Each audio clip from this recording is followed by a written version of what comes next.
Në studion e Ditarit, nderuar shikuesi, me rikthyer me të ftuarin e orës 13, zoti Besnik Bare, deputeti Partisë Socialiste, është bashkuar sot me ne. Mirëdita dhe mirë se vini. Zoti Bare, ndryshimet në Kodin Penal të propozuara për sigurinë ushqimore kanë marrë gjithë vëmendjen, edhe të audiencës, opinionit publik, edhe mediave ditët e fundit. Cilat janë propozimet konkrete dhe çfarë ndryshon? Cilat ishin mangësitë kryesore në legjislacionin që thuhet se datojnë që në vitin 95? Sigurisht, marrja në konsiderat e ndryshimit të kodit penal nuk do të prek vetëm një sektor, si që është sektori sigurisë ushqimore. Ai do të prek disa, si thua, segmentet të saj. Siguria ushqimore, padyshim, është e rëndësishme, kjo lidhet edhe me sensibilitetet që kanë qytetarët, por krahas kësaj do të ketë edhe në lidhje me sjelljen nëpër aktivitete masive, siç janë në stadiume, dhe edhe disa sektor, problematikën e mjedisit, mbrojtjen e mjedisit, si siguria ushqimore, për shembull, dhe problematika e mjedisit janë faktorë shumë të rëndësishëm për shëndetin e njeriut. Dhe në këto rrethana, edhe duke ju përgjigjur jo vetëm sensibiliteteve të qytetarëve, por dhe reflektimeve, pasqyrimeve që ka bërë media, që jo gjithmonë për hir të vërtetës pasqyrohet realiteti ashtu siç është. Në këto raste unë do preferoja që të flisin ekspertët dhe mbi fakte dhe argumenta bazuar në analizat e ndryshme laboratorike, atëherë konkluzionet të sillen pikërisht mbi bazën e këtyre argumentave. Dhe ajo që megjithatë, le ta pranojmë se ka pasur një denoncim të tejskajshëm të hormoneve dhe pesticideve të përdorura në produktet ushqimore.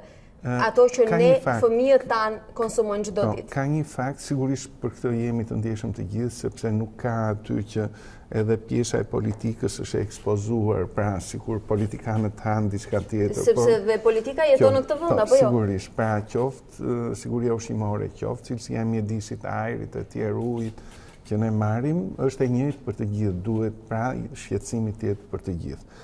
Ajo që unë do thosha, këtu duhet të bëjmë kujdes shumë, sepse ka të bëjmë me imazhin rreth parë, dhe së dyti sa real është ky shqetësim. Dhe fakti që Shqipëria ka eksportuar, në mos gaboj, referohem një shifre që kryeministri përmendi në grupin tonë, por njëkohësisht edhe në media, bëhet fjalë për rreth 300.000 tonë ushqime të eksportuara dhe nuk ka patur asnjë kontestim. Pra nuk është e mundur që në këtë mori ushqimesh, fshatarët, si thua, përdorin hormonet për shqiptarët dhe pastaj atëherë i bie që në eksporte ne garantojmë kualitet. Po, dhe pra unë këtë do thosha, unë vë pak dyshim, si thuash, sa kohë ato nuk janë testuar, monitoruar, analizuar në laboratorët profesional, ku të ekspozohet realisht janë përdorur këto hormone, atëherë unë do thoja, po është ashtu. Sidoqoftë, marrja e këtyre masave është padyshim një element shumë i rëndësishëm për të parandaluar edhe tendencat të kësaj natyre. Po jo vetëm tendencat të kësaj natyre përdorimit të substancave të ndryshme kimike që në mënyrë artificiale bëjnë rritjen e bimëve, frutave e tjerë, por njëkohësisht edhe elemente të tjerë tek siguria ushqimore. Ajo që është për mua shqetësim, që krahas kodit penal që ne duhet bëjmë ndryshimet përkatëse, merr një rëndësi të jashtëzakonshme dhe fuqizimi i kapaciteteve të burimeve njerëzore. Për këtë gjë duhet kemi ekspert të trajnuar, ata duhet flasin dhe njëkohësisht në mbështetje të këtyre të ketë laboratore të fuqishme, të cilët të kryejnë analizat përkatëse që këta t'i kenë si argument pastaj. Zoti Baraj, në këtë hallkë garancisht, të cilat duken të domosdoshme në këtë moment paniku për qytetarët kur flasim për sigurinë ushqimore, cila është hallka më dobët e jona, sepse ju e njihni dhe e keni legjistruar, besoj legjislacionin në fuqi, i cili ka shumë vite ku nuk është ndërhyrë. Unë besoj që nuk është legjislacioni. Nuk është legjislacioni. Unë besoj më shumë se problematika në Shqipëri, ashtu sikurse dhe faktorët ndërkombëtar her pas here sjellin, është aspekti i monitorimit dhe zbatimit të legjislacionit. Edhe një ligj i keq, në qoftë se zbatohet, ai është shumë më mirë se sa një ligj shumë i mirë por që nuk zbatohet. Dhe në këtë drejtim ne duhet, dhe ka shumë zhvillime pozitive në këtë drejtim, unë kam vizituar dhe disa laboratore që merren me këtë problematikë, që janë të pajisur me teknikat analitike, instrumentale, më të sofistikuara që sot ofron koha. Dhe këto ne i disponojmë. Dhe falë këtyre ne jemi në gjendje dhe kemi kapacitetet që të kryejmë këto analiza. Sigurisht, ato do ishte mirë që të shtrien edhe në nivel kapilar. Këtu kam parasysh që jo vetëm të jenë përqendruar në Tiranë. Ka një shtrirje të kufizuar. Pra, ato janë laboratore qendror. Sigurisht nuk mund bëhet në fshat, si thuash, që të çosh instrumenta që janë vështirë për t'i përdorur, kërkojnë një trajnim shumë, por në qytetet më të rëndësishme të Shqipërisë, padyshim duhet ketë rritjet këtyre kapaciteteve të laboratoreve dhe njëkohësisht edhe të njerëzve të cilët do të merren që ato mos të flejnë, të mbeten aty stok. Zoti Bare, po më thoni se problemi nuk e shihni tek legjislacioni në fuqi, qoftë ai i vjetër apo pa ndërhyrje. Megjithatë, është momenti besoj që përgjegjësitë të shkojnë aty ku duhet. Kush besoni se është përgjegjësi i drejtë për drejtë për të zbatuar legjislacionin dhe për të monitoruar situatën në terren, sepse aty ndodh i gjithë abuzimi? Sigurisht këtu kanë bëjnë janë institucionet përkatëse të nivelit qendror dhe lokal. Kjo lidhet njëkohësisht edhe me një kulturë që kemi ne, si thuash kulturë që ai që e servir po marr një rast ushqimin në tokë, mishin në tokë e tjerë. Kjo lidhet edhe me nivelin kulturor që kemi ne. Por padyshim është qeveria ajo që do të vendosë standarde, do i ngërë këto standarde në mënyrë që qytetari mos të ekspozohet ndaj të papriturave, e padyshim këto lloj ushqimesh duhet që të investigohen, të bëhet ekspertiza e tyre nga vetë specialistët që janë kompetent në këtë gjë. Dhe atëherë ne kemi garanci. Padyshim në këtë mes, siç ndodh me që të ndryshojë një mendësi nuk është kollaj.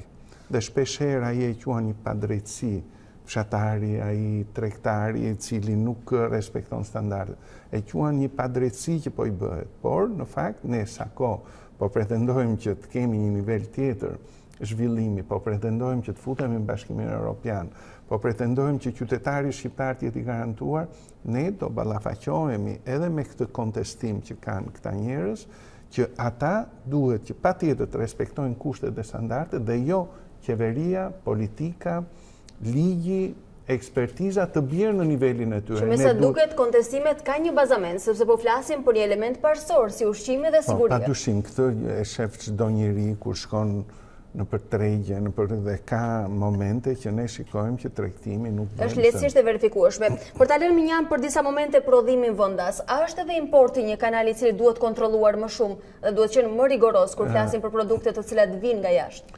Padyshim, veçanërisht kur vinë jo nga Bashkimi Evropian, duhet kontrolli të jetë më rigoros. Në rastin kur vinë nga Bashkimi Evropian, ato kanë, si thuash, një gjurmueshmëri e cila ekspozon vendet në për cilat kalon, njëkohësisht ato janë të shoqëruara edhe me dokumentacionin e nevojshëm dhe të mjaftueshëm sepse këtu bëhet fjalë për standardet Bashkimit Evropian, që padyshim edhe ne aty që po synojmë që ti përshtatemi atyre standardeve dhe kemi probleme në këtë drejtim. Pra, dalim sërish te legjislacioni i cili mund ta kontrollojë edhe destinacionin prej ngavim dhe si futet dhe cilësinë. Po, është e drejtë, por megjithatë ka një garanci më të madhe kur një produkt ushqimor vjen, çfarë them nga Franca, nga Gjermania, nga Italia, sepse janë edhe, si thuash, tregje që kanë krijuar një reputacion dhe kurse si ata nuk do të donin që, si thuash, të komprometohet reputacioni tyre në një treg kaq të vogël siç është Shqipëria. Dhe unë jam i bindur që ushqimet që vijnë nga Bashkimi Evropian veçanërisht janë komplet të kontrolluara me standarde. Veç kësaj është dhe kjo që institucionet shqiptare kanë të drejtën e tyre që të bëjnë sondazhe në mënyrë, si thuash, të rastit, si thuash, të marrin mostra edhe të kryejnë analizat përkatëse për problematika të ndryshme, qoftë që mund të reagojë tregu vendas, por qoftë edhe në punën e rutinë. Është në punën e rutinë tyre që të kryejnë analiza për pesticide, analiza për dioksina, analiza për metalet e rëndë, lidhur me skadencën e tjerë. Që duket se ose s'kanë qenë periodike ose kanë munguar në masën më të madhe. Jo, nuk mund ta them këtë gjë, nuk e njoh që ashtu, por gjithmonë referuar denoncimeve të shumta. Në ligjin që ekziston dhe sot, është e drejtë e tyre që të bëjnë këto kontrole në mënyrë periodike. Për të kaluar nga një temë me një rëndësie kaq parsore tek një tjetër temë po aq e nxehtë dhe po aq e rëndësishme, kriza politike në vend. Zoti Baraj, si shihni palët ditët e fundit? Ju jeni pjesë e mazhorancës socialiste, megjithatë besoj se keni dënjuar, të dëgjoni edhe propozime të cilat vijnë nga opozita. A ka një pikafrim të palëve këto ditë apo qëndrojnë ende larg njëra tjetrës për një marrëveshje të mundshme para zgjedhjeve gjithmonë? Shiko, ka një paradoks shumë madh qëndrimin e opozitës. Nga njëra anë del me ca vendime në cilat thuhet që Partia Demokratike do të luftoj për zgjedhje të lira, do të luftoj që në Shqipëri të zbatohet demokracia e tjerë. Të gjitha këto janë të përgjithshme. Të gjitha këto i përmban kushtetuta e Shqipërisë. Të gjitha këto i përmbajnë detyrimet që ka qeveria shqiptare, parlamenti shqiptar ndaj konventave të ndryshme, sa kohë jemi futur në këtë lloj procesi. Dhe nga ana tjetër, po kjo opozit çfarë bën? Deklaron që ka formuar një qeveri për periudhën tranzitore. Pra, nga njëra anë flet për demokraci, kur elementi A i demokracisë është që nuk është një parti politike që mbyllet në një sallë, edhe shpreh si thua mendimin e asaj salle dhe deklaron që unë bëra një qeveri për një periudhë tranzitore. Qeveria përcaktohet praktikisht nga vota e lirë e njerëzve, nga vullneti i njerëzve dhe që në këtë moment qeveria teknike e opozitës është një objektiv i tyre, një kusht për të arritur tek zgjedhjet e lira të ndeshme dhe të shërbesë si garanci. Nuk mund të vër kushte në demokraci. Në demokraci është e përcaktuar çdo hallk si zgjidhet një qeveri. Kush e drejton qeverinë? Sigurisht kreu i asaj partie që është fitues. Dhe këta vën kushte që duhet largohet. Për qeverinë teknike nuk po flasim për një qeveri të zakontë, e cila është produkti i votave. E patën këta qeverinë e tyre, biles e tërë qeveria po thuajse ishte e Partisë Demokratike. Kryeministri nuk ndeti në zyrë asnjë ditë gjatë zgjedhjeve. Zëvendës kryeministrja ishte e PD-s, ministri i brendshëm i PD-s, ministri i drejtësisë i PD-s, hipotekat PD-s, aluizmi i PD-s, kryetari i komisionit të zgjedhjeve ishte i PD-s. Çfarë duan më këta njerëz?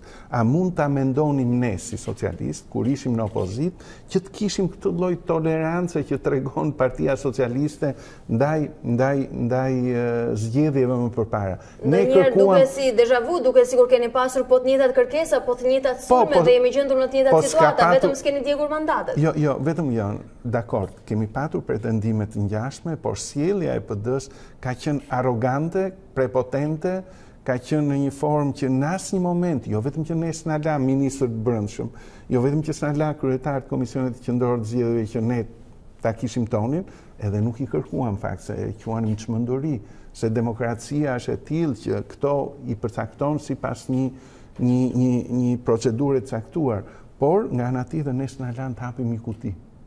E kupton? S'na lan të hapim një kuti. Ajo është e shkuara, zgjedhjet u kontestuan pas 18 muajsh, sot duket sikur qëndroni akoma larg.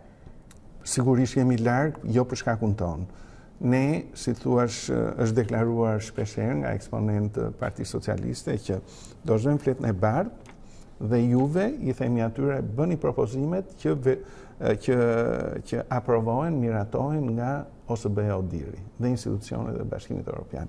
Bëni ato propozime dhe ne jemi dakord. Por ama ti miratojnë ato. Nuk keni qëndruar konform kushtet kryesor largimin e kryeministrit. Sepse ata ndryshe nuk ulen në tryezë. Po mirë, shiko, po që se ne çohemi dhe themi që ne nuk duam që Lulzim Basha të jetë kryetari i opozitës. E pse do e themi këtë, do thuash ti? Sepse kemi shumë argumenta. Ai është njëri i dështuar kur ishte në opozitë, ishte një njeri i dështuar kur ishte në pozitë, si ministër i brendshëm mban mbi vete barrën e 4 viktimave, kur ishte ministër i jashtëm njëkohësisht dështoi, por dhe ministri i transportit. Arsye palët kundërshtarë do kenë gjithmonë. Ashtu edhe në skenën politike, por sot flasim për një zgjidhje që duket shpesh e detyruar edhe për shkak qytetarëve. Një minutë. Ne nuk sillemi në mënyrë analoge si ata. Ne nuk themi që ne nuk pranojmë të ulemi në tavolinë se është Lulzim Basha andej. Ne themi, ju pëlqen ai, t'ju rroj, mbajeni. Kurse nga ana jon, ne kemi këtë përfaqësues që praktikisht fitoi zgjedhjet dhe që u votua nga shqiptarët. Besoni që natyrën e akuzave për njëri tjetrin pak a shumë e keni të njëjtë. Unë ju falenderoj shumë që ishit sot në studio. Është ndryshme për mua.